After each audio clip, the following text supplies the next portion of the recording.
Welcome once more to another instance of Some Idiot Reads. Hi, I'm Some Idiot. I'm Cy. How's it going? How you doing? Hope you're doing well.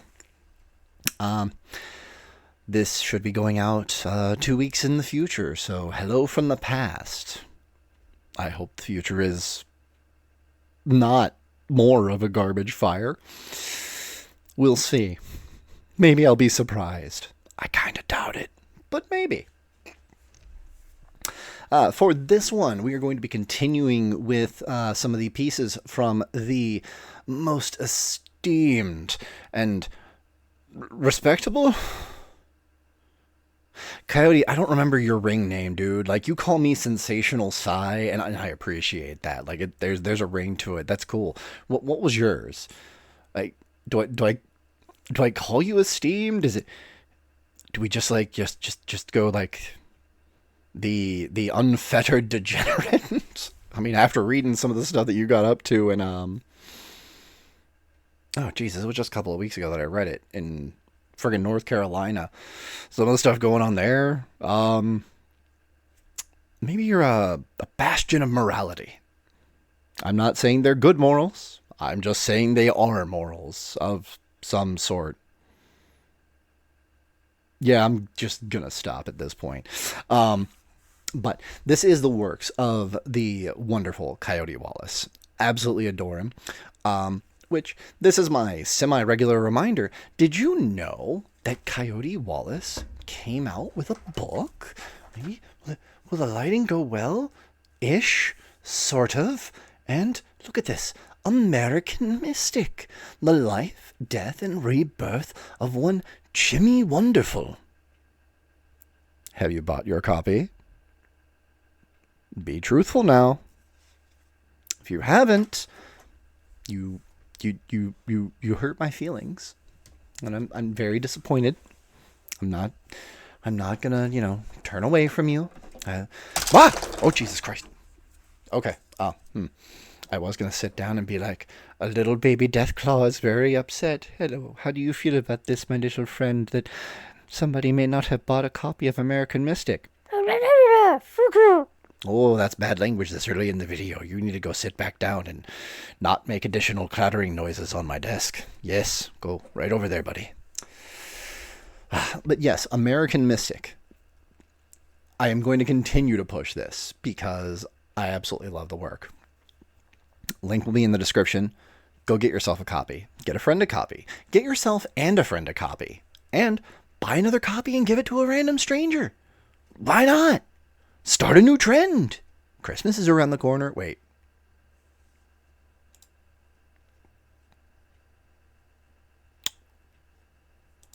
Okay, Christmas is around the corner, but it's the corner behind us from the position of where this is posting. Listen, if you were running late, you can just be like, oh man, I'm sorry. It was taking a while for the delivery to get here. I got you American Mystic. You should totally do that. Yeah.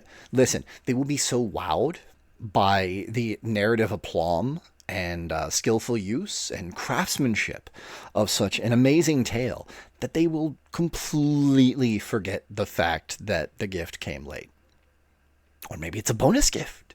Who knows? But you should get a copy. And that's my shilling. Because I love you. But we have got more of Coyote today. It feels like the third time I've said this at this point. Can you tell it's unscripted? And what we're going to do, while there are several that he has put out in recent history, we are going to continue with the second of his Lost Heroes of Old Appalachia.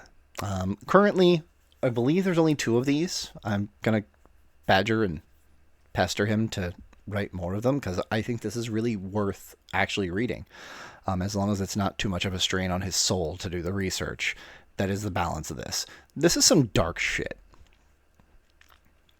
This one I know is some dark shit. I don't know much about this one, but I know it's dark. So maybe I shouldn't actually harangue him to write more about this. Maybe I should go find some more stuff for debauchery. We'll see. But we're here for this one, so let's kick it off. Lost heroes of old Appalachia. The sacrifice of Cesco Estep. Cesco? I feel like I'm getting this wrong. The sacrifice of Cesco Estep and the rage of the bull moose special. We start off with a picture of a coyote looking on the prowl, and not in anything resembling a kind way. Maybe. I don't know. I don't know how to read coyote faces. These mountains that I have long called home are as beautiful as they are timeless. But, like all things beautiful and all things old, they carry their share of dark tales. There are stories of men and women coming together, legends of heroes rising from the ranks of the impoverished, and victories won at the expense of good men's blood. We are a proud people. Our ancestors assembled from all corners of the globe and pressed into service or destroyed beneath the heel of King Cole's influence, but never quite tamed. However, for every tale of victory, for every hero of legend spawned from these coal fields, there are scars to mark our defeats. The roar of the Coal War's guns has long faded to whispers on the wind, and it is as sure as sunset that the enemy, King Cole and the barons of industry, had their own brand of quote-unquote heroes. There may not be as many graves in these hills as there are poplar trees, but this old coyote would wager that the running is closer than you'd think. Once, long ago, as the fires of World War I cooled to embers, another war broke out. A war fought by the working men and women of Appalachia, rising up against the oppression thrust upon them by the mining operators who had seized their land and worked them to death in deplorable conditions, for scrip and nothing more. This was an era of great upheaval, where you were either a union man, a scab, or a gun thug selling his quick iron to the Phelps Baldwin Detective Agency. This was the Coal Wars. The miners, and all those who believed to have Union sympathies, endured the worst of the depredations. The governments of Appalachia, totally corrupted and purchased by King Cole's influence, deputized the very gun thugs that put their boot heels on the miners' necks.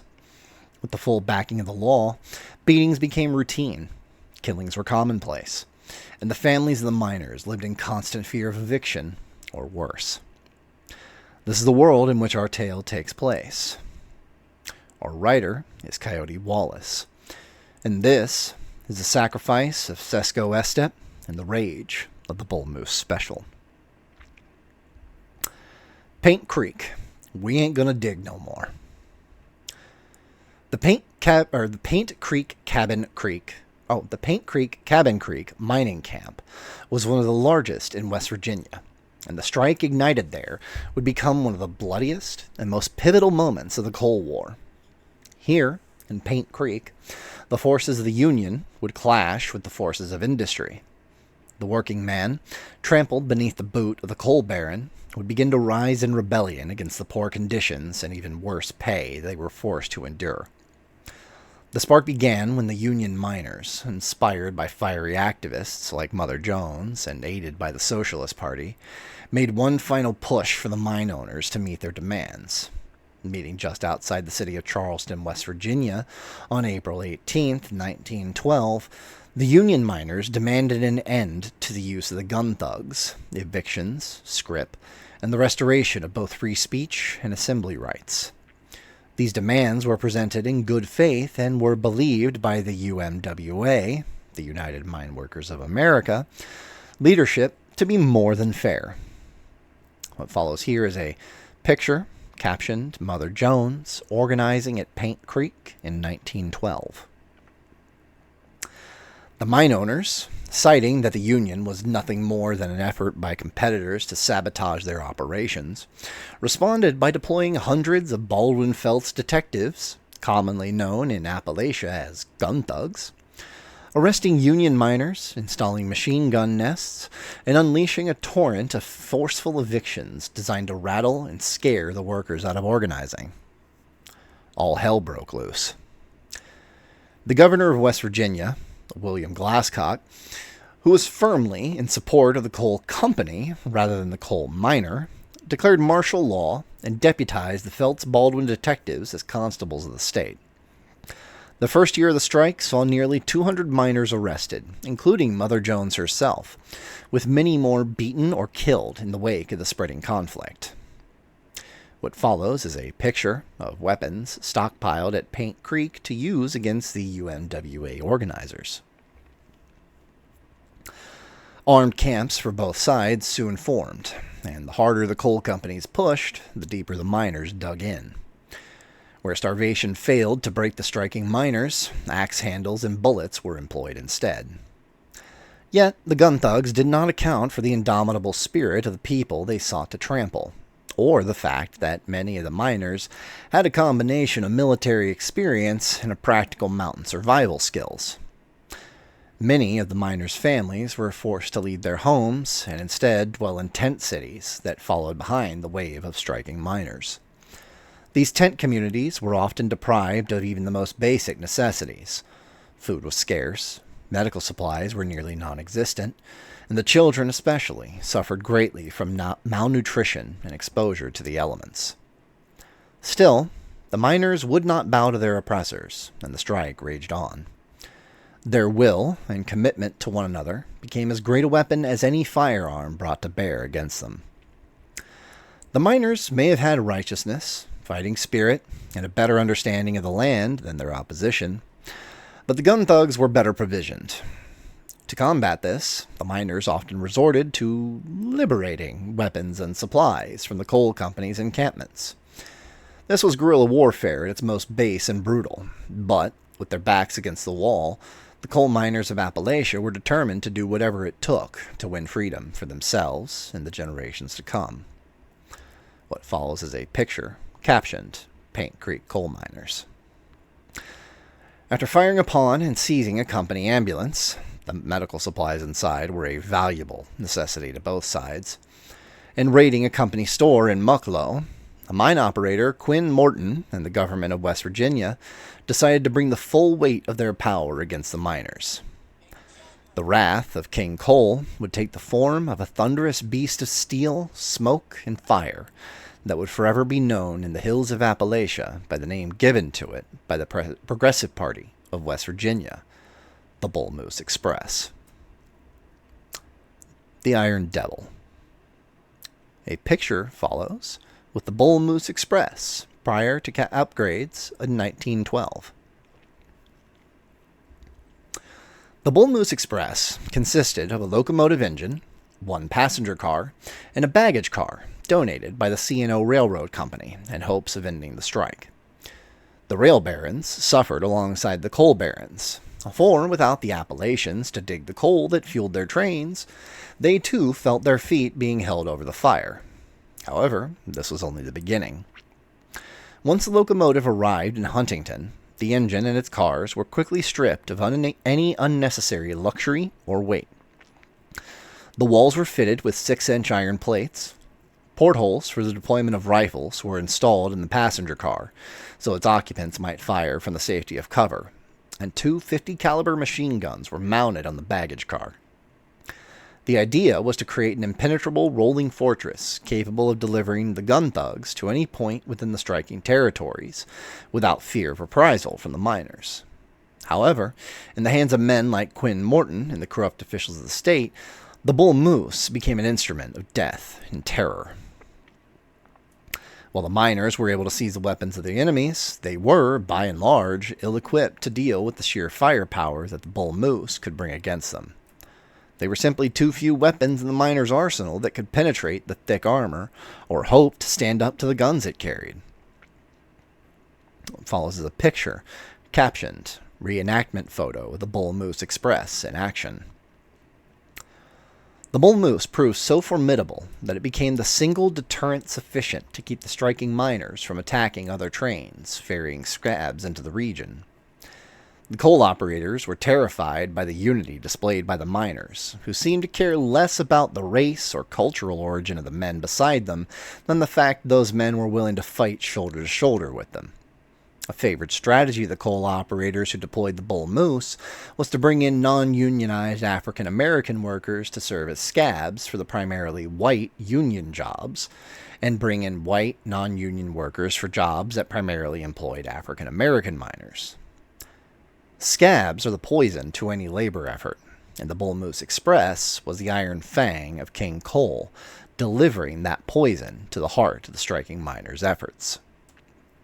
After Mucklow, when the coal operators saw that the miners would take food and medicine before allowing themselves to be broken by deprivation, it was decided that the Bull Moose Express would need to play a more direct role. If the miners would not bend the knee to King Coal, then they would feel the full fury of his wrath. The Bull Moose Express was the best strike beater money could buy, and on February 8th, 1913, captained by Quinn Morton with a bevy of West Virginia deputies, mine guards, gun thugs, and railroad police agents, that rolling wall of iron death set out into the night. They were said to have been issued warrants by the sheriff of Kanawha County for the arrest of unnamed persons, but no man aboard the Bull Moose Express cared about any arrests or warrants. What follows is a picture, captioned, "Gun Thugs Boarding the Bull Moose Express." The destination was Holly Grove, where the wives and children of Union coal miners who had been evicted from their homes huddled together in tents for warmth, awaiting the strike's end. The last cry of Cesco Estep. Cesco Estep was 30 years old, and, like many of the immigrant miners who had banded together beneath the banner of the UMWA, his greatest ambition was a good life for his family. Prior to the strike, he'd been digging coal for approximately 40 cents per ton, working 10 hours a day, 6 days a week, and was often forced to choose between food for his family or rent on his company-owned home. He had a young wife, Maud Estep, who was pregnant with their first child, and it was the desire to provide a better life for that child that led him to join the Union. Cesco was not, at least at the beginning of that day, any more or less exceptional than the other striking workers he would have called brothers. The conflict he found himself in had already taken the lives of at least 11 men he had worked with, and as the chill of February bit deeper into the bones of those who had lost their homes, he was simply happy for the meager shelter provided by the tarp tent. Follows is a picture, captioned, "Holly Grove, with no fortifications or armaments." This man was no warrior, nor was he a man of violence or great skill with a gun. Francisco Estep was a working man, one whose people had come to this land for a better life and the promise of ample work. Yet, as is the case with all heroes of Appalachian legend, Estep would prove that the deed of heroism cannot be measured in blood spilled, but only in blood saved from being soaked up into the very earth that hides the infernal coal that was both a gift and a curse to the Appalachian people. The nights in these mountains, even now, are just as black as the drift mines in which generations of my people have given their lives. So, it stands to reason that on that night long ago, in the cold, with babies crying over their empty bellies, the darkness would have been holding strong. The miners hated the gun thugs, and while they knew well many of their vile tactics, they believed that any attack upon them would surely come to their armed encampments. Estep and the families of Holly Grove believed themselves safe from the fighting. The Bull Moose Express slowed to a crawl half a mile from the tent city and shut off all its lanterns. The death train, as it was known among the miners, crept up the tracks like an untrustworthy dog waiting for the opportunity to bite. The locomotive's brakes, hissing like serpents, pulled from the depths of whatever hell awaits coal operators and scabs, and were the only betrayal of its presence. The Bull Moose Express gave 2 blasts from its whistle, as a man standing up creates more surface area than a man lying down, and opened fire with the full weight of its bloody, money-purchased guns. Both machine guns turned and began to empty their ammunition into the tents as the gun thugs on board the train, from the cover of their iron-plated passenger car, used explosive rifle rounds to fire at any who mistakenly tried to light a lantern or become visible. Estep rolled from his bed, using his own body to shield his wife and unborn child, and began to crawl with them away from the gunfire, shouting warnings and directions to the confused and frightened as he did. Dozens were wounded, some crippled for life, their bloody forms twisted and tattered, falling all around him as he crawled. What follows is a picture of Cesco Estep.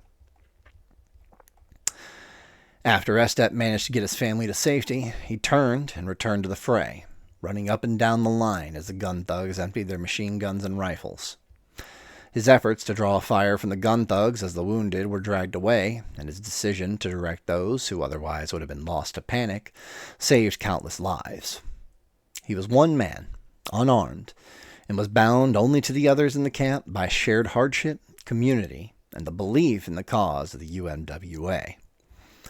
The machine guns continued to chatter out the devil's song until, at last, the barrels glowed red and the gun thugs stood in shell casings up to their ankles. The rifles continued their murderous rhythm until, at last, they too fell silent, leaving only curling smoke. Then, as quickly as it appeared, the bull moose set back out into the night, and the miners were left to pick up the pieces. Despite the craven underhandedness of the attack, despite the attempts to maximize the damage upon women and children, and despite the use of weapons meant for war upon civilians, only one person in Holly Grove lost their life.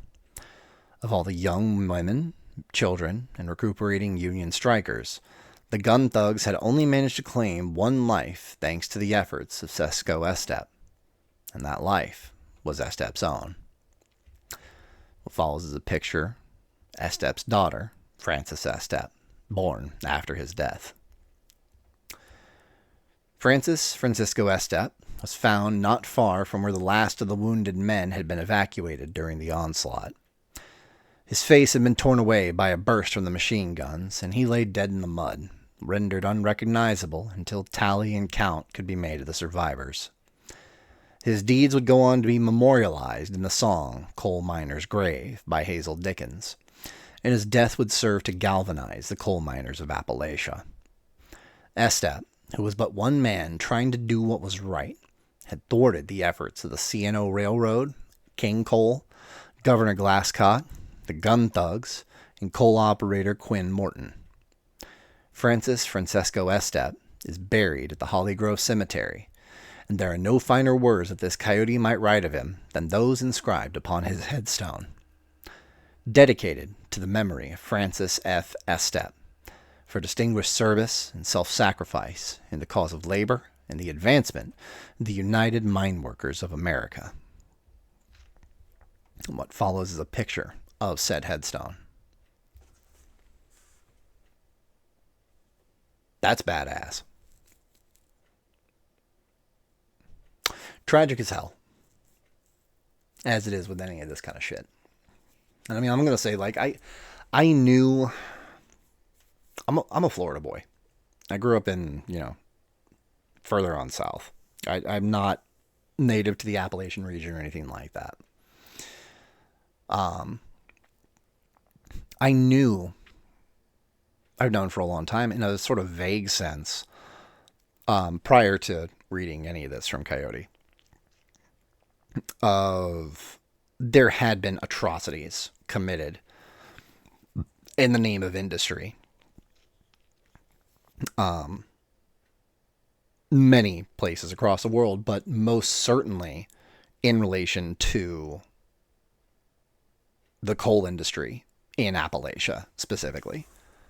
I don't think I knew anything about like some of the depths of that, like how, I don't know. I guess there were times when I was first exposed to a lot of social ills and social injustices that are in the world that it's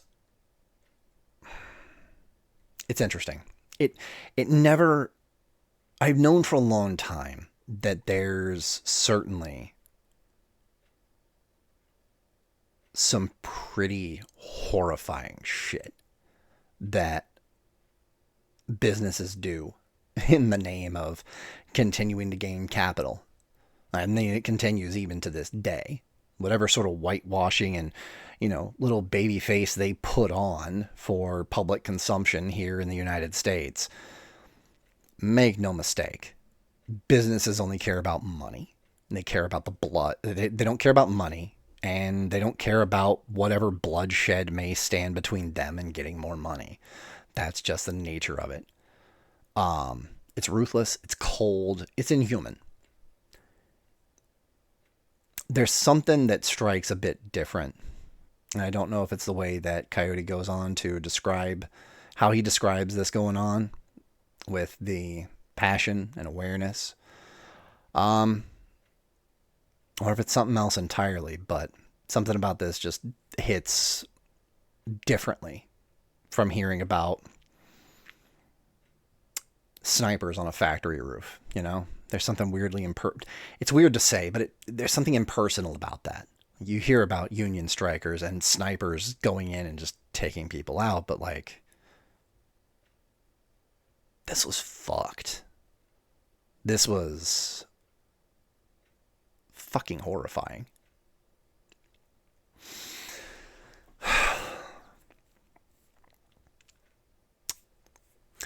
Right, well, I feel it's a bit strong to ask if I hope you enjoyed this read. Hope you learned something and that you felt moved by it.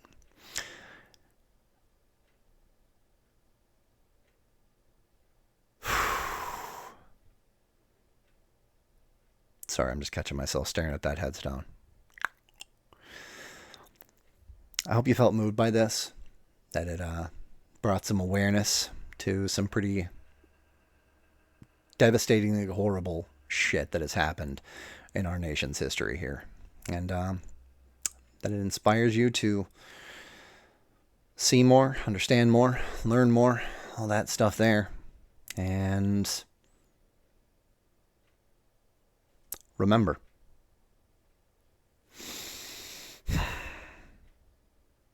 yeah, I have got nothing that's going to really live up to the tale that was just spun here. You guys take care. This has been Some Idiot Reads. I'll catch y'all later.